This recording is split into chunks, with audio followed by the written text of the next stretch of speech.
나라의 조사인데 만 18세 이상 한국인 중에 기독교인 1000명, 비기독교인 1000명을 대상으로 물어본 결과였습니다. 놀랍게도 비기독교인 1000명들에게 인생을 사는 종교를 가지고자 하는 목적이 뭔가 이렇게 물었습니다. 그러니까는 다 복을 받기 위해서, 내가 좀 더 잘 되기 위해서라는 응답이 대부분이었다고 합니다. 불교인이든 다른 모든 종교를 가지고 있는 사람들이든 대부분 다 그렇게 대답하였습니다. 충분히 비기독교이니까 이해가 됩니다. 놀라운 것은 기독교인 1000명에게 왜 기독교를 믿느냐라고 물어봤는데 31%만이 구원받기 위해서 믿는다라고 대답하였다고 합니다. 나머지 69%는 뭐라고 대답했는가? 축복을 받기 위해서, 그리고 교회 다니는 사람들과 교제하기 위해서라고 대답했다고 합니다. 너무나 놀랍지 않습니까? 사실상 믿지 않는 자들의 생각과 별반 차이가 없다는 것을 보여주고 있습니다. 물론 우리가 이 통계를 무조건 다 믿을 수는 없습니다. 그러나 적어도 이 통계는 저에게 상당한 도전을 주었는데, 과연 나는 진리를 잘 선포하고 있는 사람인가라는 생각을 다시 한번 가지게 되었습니다. 아마 이 통계를 보면은 저를 비롯한 모든 목회자들이 우리가 정말로 무엇을 전하고 있는지를 다시 한번 생각해 볼 수밖에 없게 만들고 있습니다. 그리고 바울도 비슷한 고민이 있었던 것 같습니다. 오늘 18절을 보면은 바울은 울고 있습니다. 바울이 울고 있는 이유가 어디 있습니까? 이 울게 된 이유는 감옥 생활이 힘들어서 울고 있는 것이 아니었습니다. 감옥 생활이 힘들어서 울고 있는 것이 아니라 바울이 울고 있는 이유는 이 편지를 받고 있는 빌립보 교인들이 잘못된 길로 가고 있기 때문입니다. 여러분, 먼저 17절을 보시면은 바울은 형제들아 라고 말을 하고 있습니다. 더우시면 이 에어컨을 틀어도 됩니다. 형제들아 라고 말을 하고 있는데, 이 형제들하고 말하니까 남자들만을 대상으로 한다라고 생각할 수 있지만은 그렇지가 않습니다. 우리가 흔히 다른 사람들에게 너네 집에 형제가 몇 명인고 이렇게 물어보죠. 그 의미하고 마찬가지입니다. 그렇게 형제가 몇이고라고 말할 때는 자매와 형제가 다 포함되어 있는 숫자를 물어봅니다. 지금 여기서 형제들아라고 말하는 것은 남자, 여자 모두를 포함해서 바로 그리스도 안에서 같이 형제라는 겁니다. 형제들이라는 말의 원어의 의미는 자궁이라는 단어에서 비롯되었습니다. 그러니까 지금 실제적으로 우리가 같은 엄마 뱃속에서 나온 건 아니지만은 바울은 그리스도라는 한 자궁에서 우리가 나왔다라고 지금 고백하는 겁니다. 지금 형제들이라고 말하면서 그들을 향해서 울면서 말하는 말이 무엇입니까? 너희는 함께 나를 본받으라는 겁니다. 여기서 나를 본받으라는 말은 결코 자랑이나 자기가 대단한 사람이라는 것을 말하고 있지 않습니다. 지금 잘못된 길로 가고 있는 그 빌립보 교인들에게 적어도 나와 같이 이 길로 가자라고 지금 그렇게 권하고 있는 겁니다. 그리고 나를 본받기 싫다면은 어떻게 하라는 겁니까? 그 밑에 보시면은 그와 같이 행하는 자들을 눈여겨보라는 겁니다. 여기서 같이 행하는 자는 누구를 말합니까? 바로 빌립보서 2장에 이미 말했던 것처럼 디모데와 에바브라 디도를 말하는 겁니다. 그러니까 나를 본받든지 아니면 디모데와 에바브라 디도를 본받든지 절대로 지금과 같이 살면 안 된다는 것을 지금 눈물로서 이야기하고 있습니다. 어떻게 살아라는 겁니까? 바로 우리가 지난주에 살펴본 것처럼 16절까지 있는 그 말씀처럼 하나님의 표대를 향하여 열심히 잡으려고 달려가야 된다는 겁니다. 그러면 도대체 이 사람들은 어떻게 살기 때문에 이렇게 바울이 여러 번 이미 눈물을 흘리며 이야기를 하는가? 우리가 그 이유가 어디 있는가? 빌립보 교회 안에 두 가지 영적인 오류가 있었다라고 성경은 말합니다. 첫 번째 영적인 오류가 3장 2절에 나옵니다.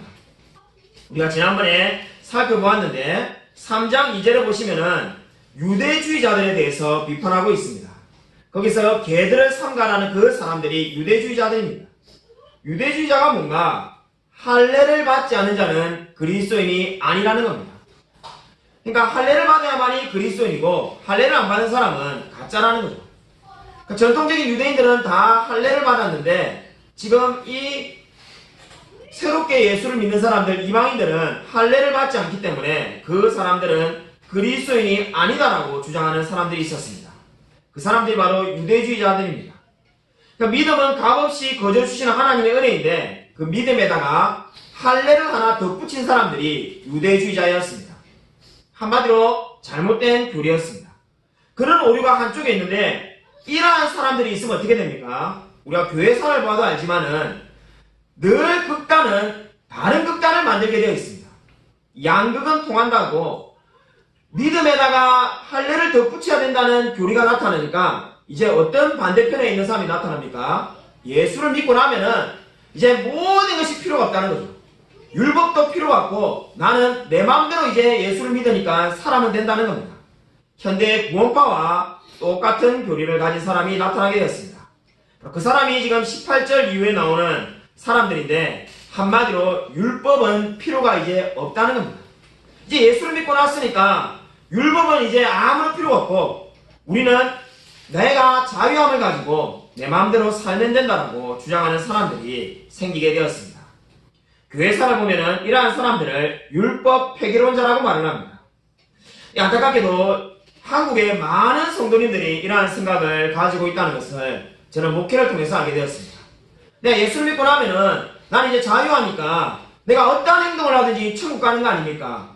그래서 십계명도 지킬 필요가 없고 이제 성경이 말하는 안식일을 기억하라, 거짓말하지 말라, 간음하지 말라 이러한 것들은 다 지킬 필요가 없다는 입장들을 가진 분들이 있습니다. 바로 지금 그러한 자들을 위하여 바울의 눈물로서 뭐라고 말합니까? 땅의 일을 생각하는 자라라고 19절에 말씀하고 있습니다. 나는 이제 하나님 믿으니까 무조건 천국 가니까 내 마음대로 살 거야 라고 생각하는 것은 땅의 일을 생각하는 자라는 겁니다. 나는 무슨 일을 해도 다 천국 가게 되어 있는 게 아닙니까? 라고 묻는 것은 지극히 잘못된 생각이라는 겁니다. 그들을 향하여 바울은 그저 정죄하는 말로 말하는 것이 아니라 눈물로서 호소하고 있습니다. 그 길로 가서는 안 된다는 겁니다. 실제로 어느 교회에서 일어난 이야기입니다. 이름만 되면 여러분이 다 아는 서울의 큰 유명한 교회에서 일어난 이야기입니다. 거기에 제가 잘 아는 지인이 다니는데 어느 날 성경 공부 시간에 목사님이 율법에 대해서 강의를 하였습니다. 강의 내용은 예수 믿고 난 다음에 우리가 율법을 지켜야 된다는 것이었습니다. 그러니까 율법이란 십계명 그러한 산상순 같은 것을 지켜서 행해야 된다는 거죠. 그 말을 듣고 있던 제 지인이 의구심을 품기 시작했습니다. 제 지인이 생각하는 바는 율법은 우리에게 어떻게 한다는 겁니까? 우리를 정죄한다는 거죠. 율법으로서는 우리가 구원을 받을 수가 없고 율법으로서 구원을 받는다는 것은 지금 3장 2절에 있던 유대주의자들처럼 잘못된 생각인데 이제 난 예수를 믿었고 복음을 알았으니까 율법은 다 끝이 났는데 왜 목사님은 이게 1시간 이상 계속 율법을 이야기할까? 그리고 우리가 율법을 지키지 않으면 안 되는 걸로 이야기할까? 도무지 듣고 있을 수가 없어가지고 결국 그 형제가 성공을 하다가 자리를 박차고 나왔습니다. 그리고 또 제가 아는 지인 목사님 중에 저하고 친한 한 목사님이 있는데 그 형제가 그 목사님에게 전화해가지고 자기 목사님 잘못됐다고 막 계속 이야기를 한 거죠. 그래서 구체적으로 뭐가 잘못됐냐고 이야기를 딱 들어보더만은 제 지인인 목사님이 이렇게 말을 했다고 합니다. 내가 보기에 잘못된 것은 너의 목사님이 아니라 너가 이단이 될 소지가 정말로 많다라고 대답을 해준 거죠. 그 형제가 받아들이지 못하니까 간단하게 이렇게 설명을 해줬다고 합니다. 예수 믿고 난 다음에 율법을 필요가 없다는 것이 아니라 우리가 예전에는 율법이 우리를 정죄하는 도구였지만은 예수를 믿고 나면은 하나님이 주신 그 율법을 사랑하게 되는 것이 성경이 말하는 바라고 말을 하였습니다. 그자 그 지인이 너무나 놀라가지고 정말로 맞냐라고 해서 수많은 사람들에게 이제 묻기 시작한 거죠. 물어보니까 어떻습니까? 자기가 잘못 알고 있었다는 것을 깨닫게 되었습니다. 안타깝게도 우리 주위에 제가 예를 든 형제처럼 내가 예수님을 영접하고 나면은 율법은 필요가 없다고 생각하는 분들이 의외로 많이 있습니다. 구원파만 그렇게 믿고 있는 것이 아니라 우리 흔히 말하는 정통교회를 다니고 있다는 분들도 그렇게 생각하는 분들이 정말로 많이 있습니다. 이 두 양극, 율법주의자 또는 유대주의자 이 모두가 잘못된 거라고 지금 빌립보서 3장은 이야기하고 있습니다. 지금 바울이 눈물로서 간절히 호소하고 있는 대상이 누구입니까? 그들은 바로 땅의 일을 생각하며 율법이 필요 없다는 그 형제들에 대해서 돌아오라고 지금 호소하고 있습니다. 여러분 성경은 은혜와 책임이라는 두 가지 주제로 구성되어 있다고 말할 수가 있습니다. 우리 성경을 어떤 관점으로 보느냐에 따라서 많이 다르게 볼 수 있습니다만은 은혜와 책임이라고 요약할 수가 있습니다. 저도 마찬가지지만은 거의 대부분의 성도들이 은혜라는 말을 좋아합니다. 제가 부교육자를 하면서 부교육자 생활을 10년 이상 했는데 소위 말하는 위로 설교를 한다고 하죠. 늘 위로해주고 하나님이 여러분과 함께 하실 겁니다. 인생에 편안하실 겁니다. 이렇게 설교하면은 사람들이 많이 옵니다. 자, 부교육자를 하면서 카운트를 나이가 어리다 보니까 제가 늘 성도님 숫자를 헤아리라고 했는데 주일 5예배를 드리면은 흔히 말하는 위로 설교를 하는 늘 은혜만 이야기하는 분과 소위 우리가 치는 설교한다고 하죠. 책임을 강조하는 너 이렇게 살아야 돼. 우리 이렇게 살아야 됩니다. 이렇게 말하는 분과 숫자가 성도님의 숫자가 많게는 50명까지 차이가 납니다. 적게는 10명, 많게는 50명. 당연히 소위 치는 설교하는 분의 설교를 들으려고 하지 않습니다. 삶이 다 어떻습니까? 위로받고 싶습니다. 저도 그래서 전도사 때는 늘 은혜 설교를 해야 되겠다고 생각한 적이 많습니다. 왜냐하면 설교 잘한다는 소리를 듣고 싶은 마음이 제 마음 가운데 솔직히 많았기 때문입니다. 네, 여러분들 성경을 보다 보면 어떤 생각이 듭니까? 성경은 은혜와 책임이 균형을 잡혀 있다는 것을 알 수가 있습니다. 여러분, 성경은 한 가지만을 이야기하지 않습니다. 여러분, 한번 히브리서 2장을 한번 보도록 하겠습니다. 히브리서 2장 1절부터 3절입니다. 히브리서 2장 1절부터 3절을 한번 찾아보도록 하겠습니다. 성경에서 히브리서가 제일 어려운 성경이라고 생각하는 분들도 많이 있는데 사실 그렇지는 않습니다. 히브리서 2장 1절부터 3절 우리 신약성경 354면에 있습니다. 우리 짧기 때문에 같이 한 목소리를 읽겠습니다. 히브리서 2장 1절부터 3절 한 목소리 읽겠습니다. 시작. 그러므로 우리는 들은 것에 더욱 유념함으로 우리가 흘러가니라. 천사들을 통하여 하신 말씀이 견고하게 되어 모든 범죄함과 순종하지 아니하니 공정한 보험을 받았거든. 우리가 이같이 큰 구원을 등한히 여기면 어찌 그 보험을 피하리요. 이 구원은 처음에 주로 말씀하신 바요 들은 자들이 우리에게 확증한 바니. 히브리서 2장은 지금 히브리서가 왜 기록됐는지를 설명하고 있습니다. 히브리서는 우리가 다 알다시피 유대인 그리스도인들을 위하여 기록해 놓았습니다. 이 당시에는 유대인 그리스도인과 이방인 그리스도인 이렇게 두 부류가 나눠지는데 유대인 그리스도인들이 지금 떨어져 나갈 위기 가운데 있었습니다. 왜 이들이 떨어져 나갈 위기 가운데 있습니까? 당시에 우리가 배경을 보면은 기독교를 계속 핍박하니까 이들의 생각 가운데 어떤 생각이 듭니까? 차라리 원래 우리가 믿고 있던 유대교로 돌아가서 편안하게 살까? 이런 생각이 듭니다.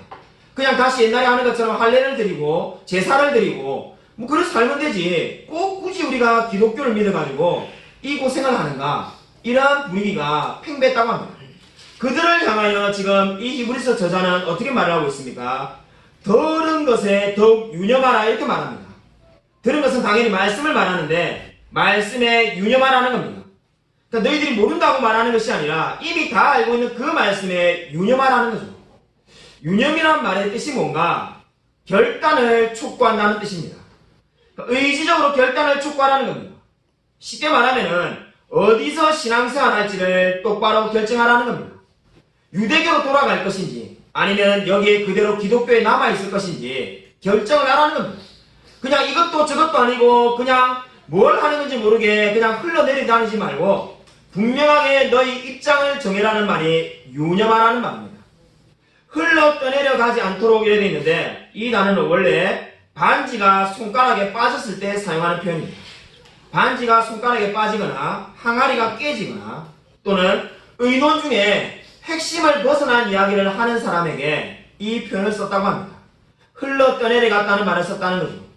그러면 이 흘러 떠내려 간다는 것은 뭘 말하는 겁니까? 지금 이대로 그냥 가만히 살면은 기독교에서 멀어지가지고 마치 반지가 손에서 빠지듯이 이제 기독교인이 아닌 사람이 된다라고 지금 히브리서 저자가 걱정하고 있는 겁니다.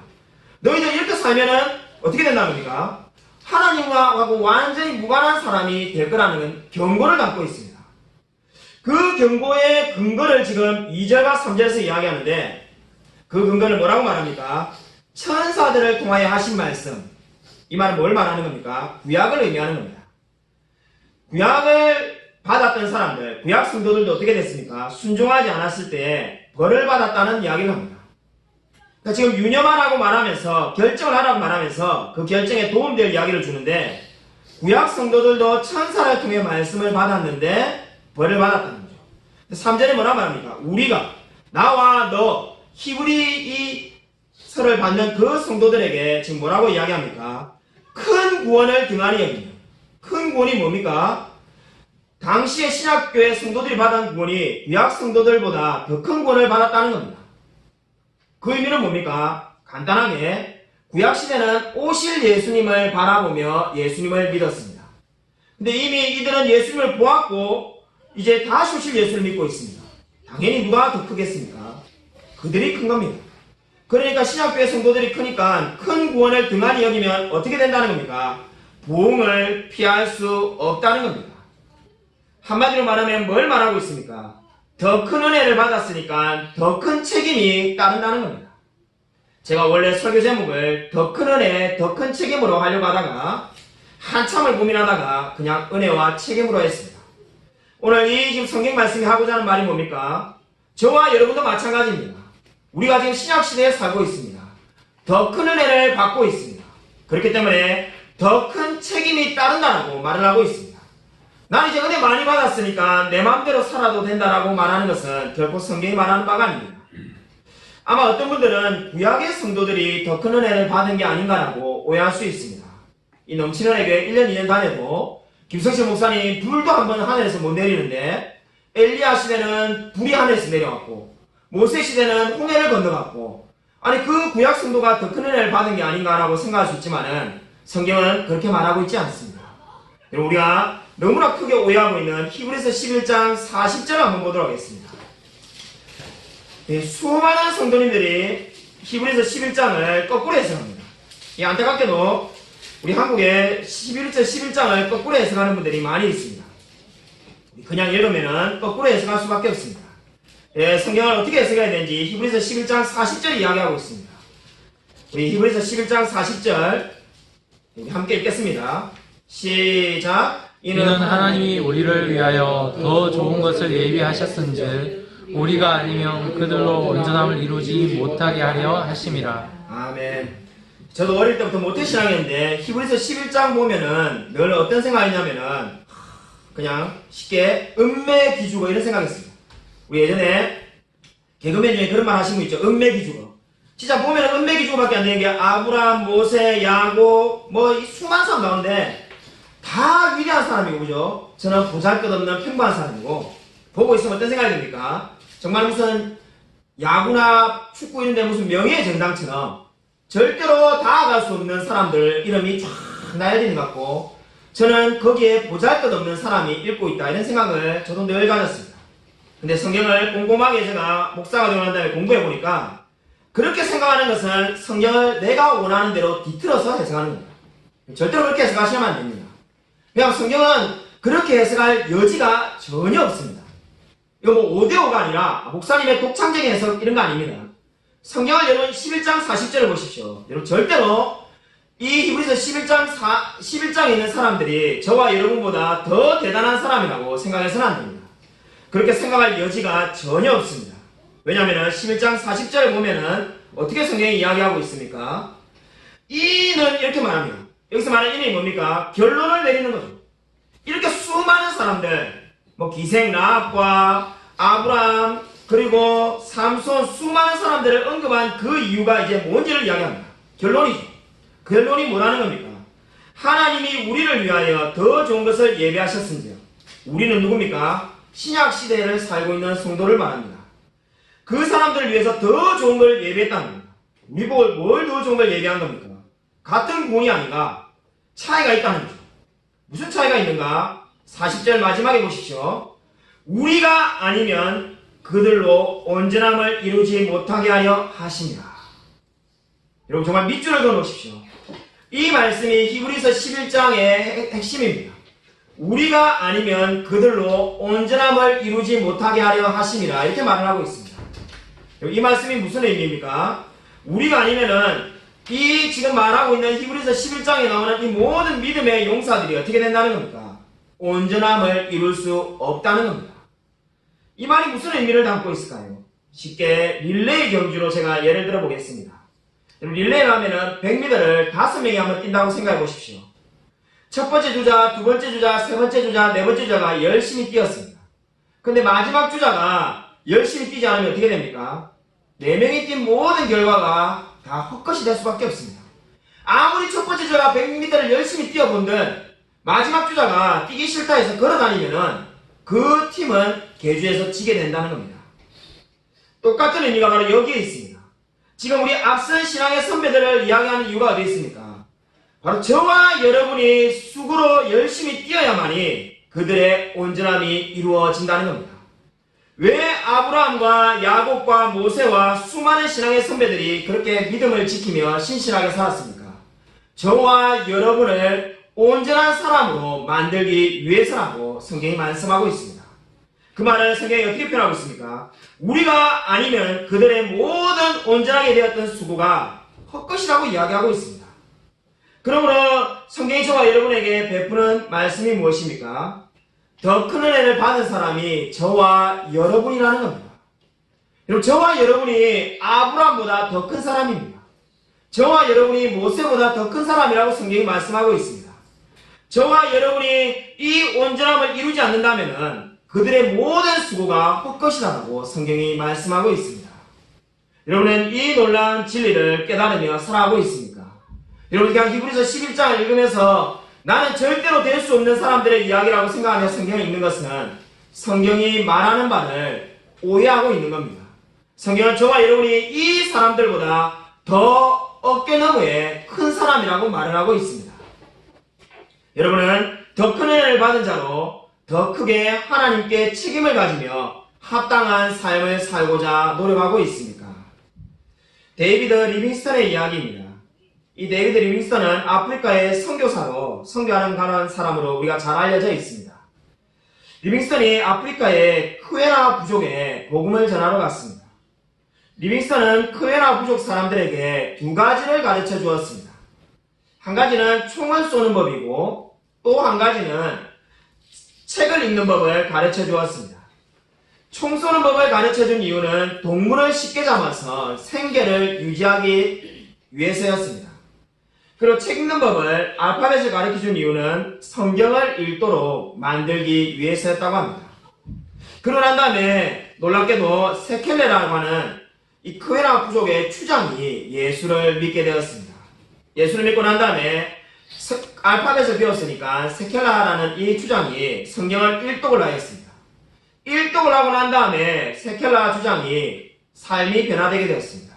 그는 원래 아내가 5명이었는데 첫 아내를 빼고는 4명을 모두 다 돌려보냈다고 합니다. 그렇게 결정한 이유가 뭔가? 성경을 읽어보니까는 성경은 한 명의 아내만을 데리고 살아가는 것을 알게 됐다는 거죠. 그렇기 때문에 자기의 삶이 잘못됐다는 걸 인정하고 4명의 아내를 돌려보냈다고 합니다. 이걸 보고 모든 부족 사람들이 다 깜짝 놀랐다고 합니다. 그 부족은 2명, 3명, 4명, 5명 아내들을 여러 명 데리고 사는 게 전통인데 추장이 성경을 읽고 삶이 변화됩니다.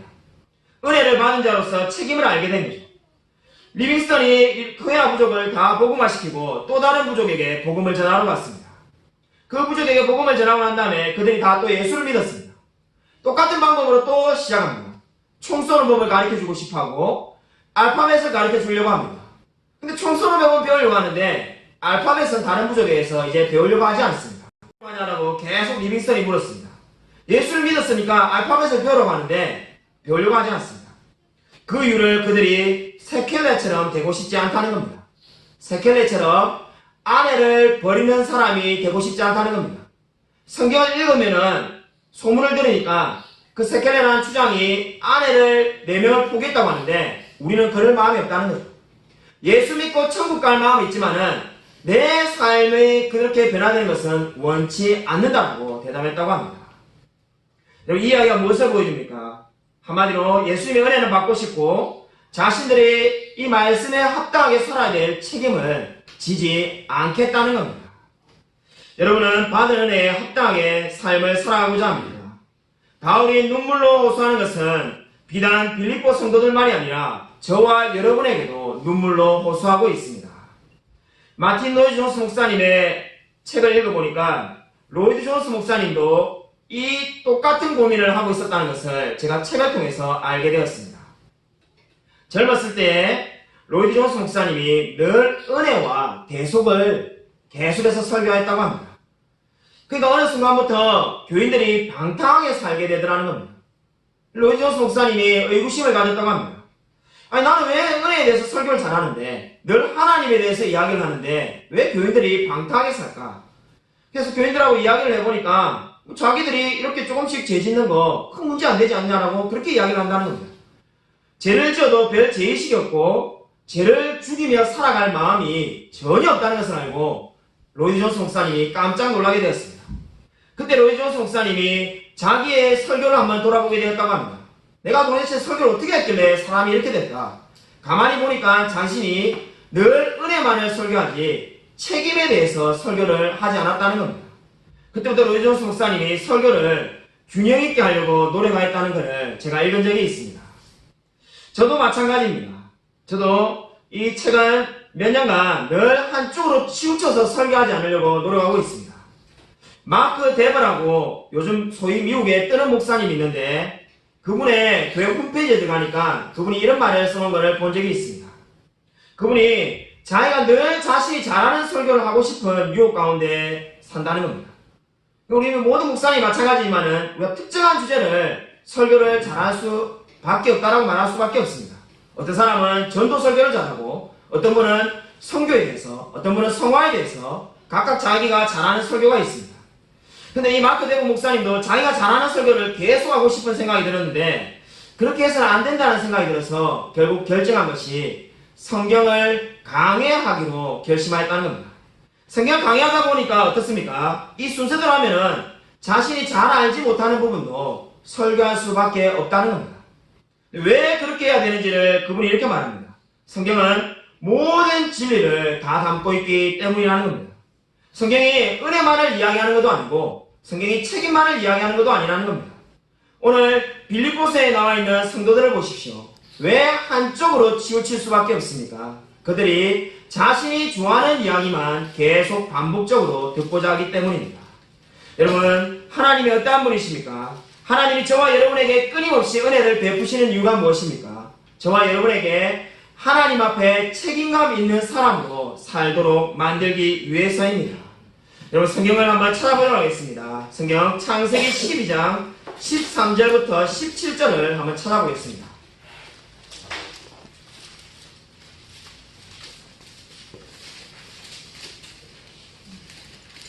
성경 말씀 창세기 12장 13절부터 17절입니다.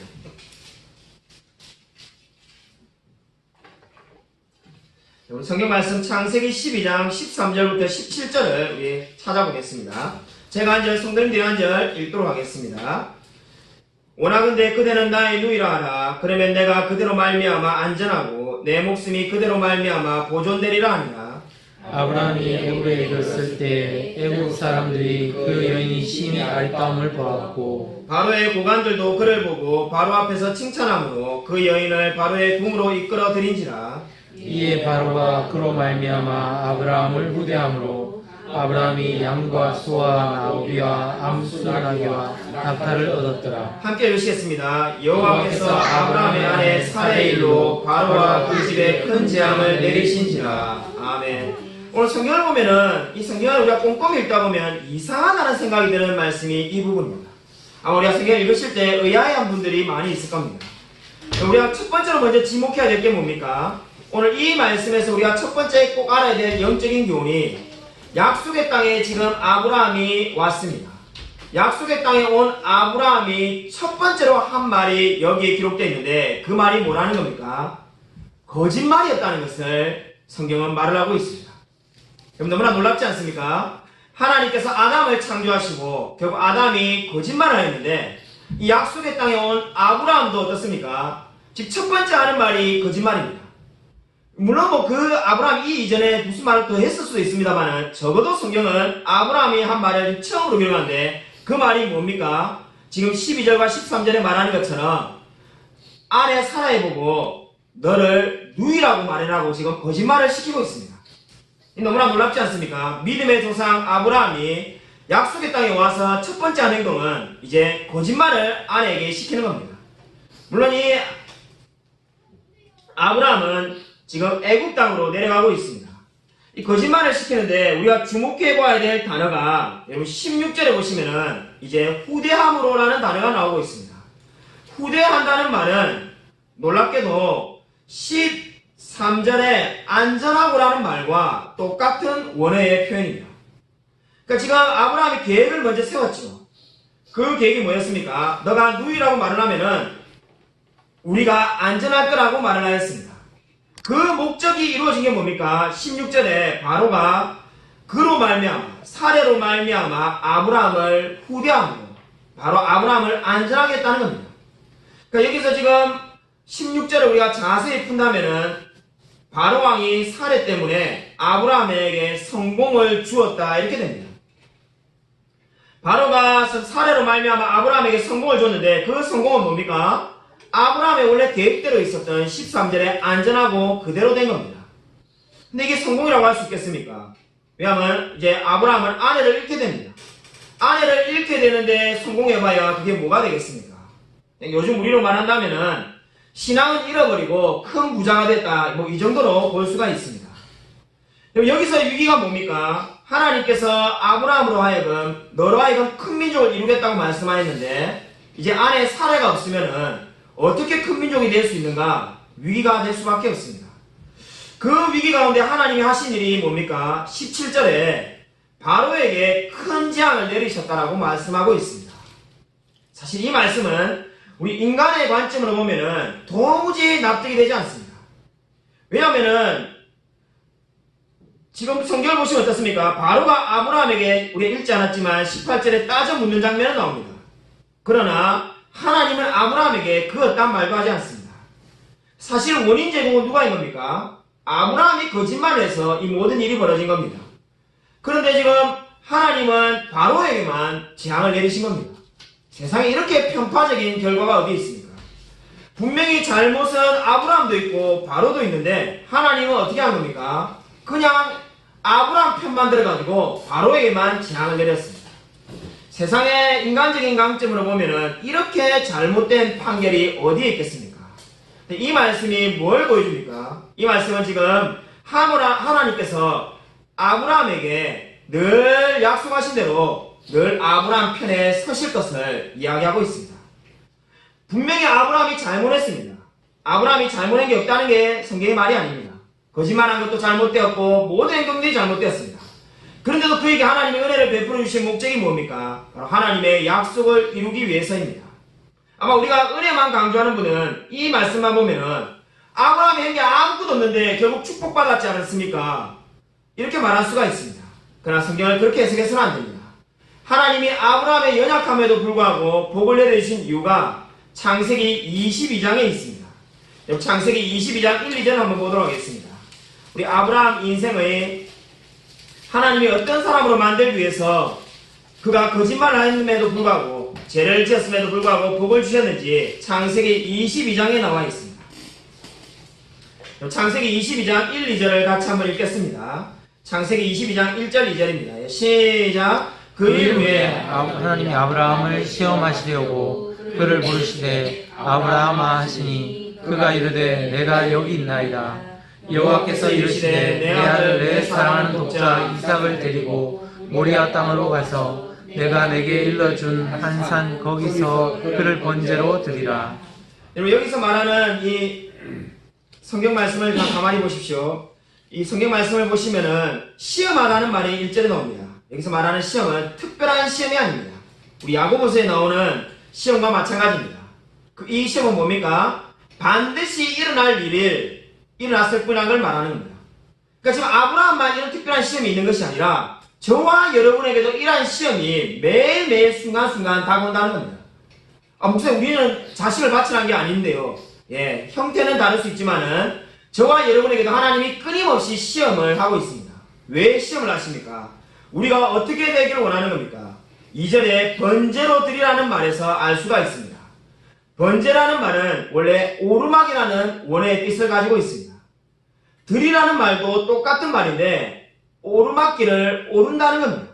그러니까 하나님 앞에 다가간다는 거죠. 그러므로 번제를 드리라는 말을 어떻게 우리가 풀 수 있겠습니까? 나를 버리고 하나님께 모든 것을 드린다는 것이 이 번제를 드리라는 말의 의미가 되겠습니다. 나의 생각, 나의 고집, 내가 사랑하는 것들은 다 내려놓고 이제 하나님만을 높여드리는 것이 뭡니까? 번제라는 겁니다. 그것이 바로 무엇이었습니까? 시험의 내용이라는 겁니다. 아브라함이 가나안 땅에 와서 계속해서 받았던 시험은 바로 이 시험이었습니다. 너가 하나님만 의지하며 살아갈 수 있는지를 보겠다는 겁니다. 근데 우리가 보았던 창세기 12장에서는 실패했습니다. 아내를 사라를 누이라고 말하지 않으면 내가 죽지 않을까? 하나님만 믿고 내가 나아가면 되는데 그렇게 하지 못하고 자기의 생각, 자기의 철학으로 거짓말을 하는 것을 꾸몄습니다. 근데 이제 이삭을 바치러 가는 이 나갑니까? 그 말씀 그대로 다 순종하는 사람이 됩니다. 바로 이것이 창세기 12장부터 22장까지 오는 그 아브라함 믿음의 여정 가운데 있었던 이야기입니다. 저와 여러분의 삶에도 마찬가지입니다. 하나님께서 우리에게 은혜를 주신 이유는 우리 마음대로 살아가는 것이 절대로 아닙니다. 율법을 지킬 필요가 없다는 말은 더더욱 아닙니다. 하나님이 우리에게 은혜를 주셨다는 것은 더 큰 책임이 우리에게 있다는 겁니다. 그 말씀은 무슨 말씀입니까? 우리로 하여금 창세기 12장에 머물러 있지 말라는 겁니다. 우리가 우리 마음대로 적당하게 생각하고 적당히 거짓말하고 적당히 세상 사람들과 비슷하게 살아가는 그러한 상태에 머물지 말라는 겁니다. 하나님이 저와 여러분에게 원하시는 것이 무엇입니까? 바로 창세기 22장처럼 저와 여러분의 모든 생각들과 고집들과 사랑하는 욕망들을 다 내려놓고 주님만을 의지하는 사람으로 살기를 원하시는 겁니다. 여러분 인생 가운데 하나님의 은혜가 넘쳤습니까? 돌이켜보면 헤아릴 수 없는 수많은 은혜가 있었다고 고백하십니까? 저도 마찬가지입니다. 얼마나 많은 은혜가 있었는지 헤아릴 수가 없습니다. 여러분 그렇다면 더 큰 책임이 우리에게 있다는 것을 반드시 기억하십시오.